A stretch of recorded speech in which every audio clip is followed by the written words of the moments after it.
യേശുവിൽ പ്രിയപ്പെട്ടവരെ, ഒത്തിരി ഹൃദയശാന്തതയും എളിമയുമുള്ള ഈശോയ. പക്ഷേ ചില സമയങ്ങളിൽ ഈശോ ക്രുദ്ധനായിട്ടുണ്ട്. ദേവാലയം അശുദ്ധമായപ്പോൾ ഇതാ ഇവിടെ അനേകം അത്ഭുതങ്ങൾ ചെയ്ത നഗരവാസികൾ ഒട്ടും മാനസാന്തരത്തിൻ്റെ ഫലങ്ങൾ പുറപ്പെടുവിക്കാതെ വന്നപ്പോൾ ഈശോ അവരെ ശാസിക്കുകയാണ്. പ്രിയപ്പെട്ടവരെ, നമ്മുടെയൊക്കെ ജീവിതത്തിൽ ഒത്തിരി കാര്യങ്ങൾ ഈശോ ചെയ്തു തന്നിട്ടുണ്ട്. എന്തിനെങ്കിലും നമ്മൾ അർഹതയുണ്ടോ?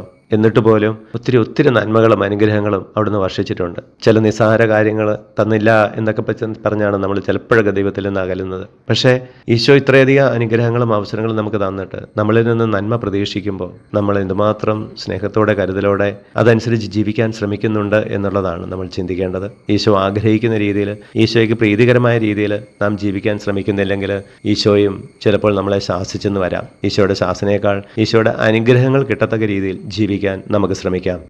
നമ്മുടെ കർത്താവ് യേശു മിശിഹായുടെ കൃപയും പിതാവായ ദൈവത്തിന്റെ സ്നേഹവും പരിശുദ്ധാത്മാവിന്റെ സഹവാസവും നാം എല്ലാവരോടും കൂടി ഉണ്ടായിരിക്കട്ടെ, ഇപ്പോഴും എപ്പോഴും എന്നേക്കും.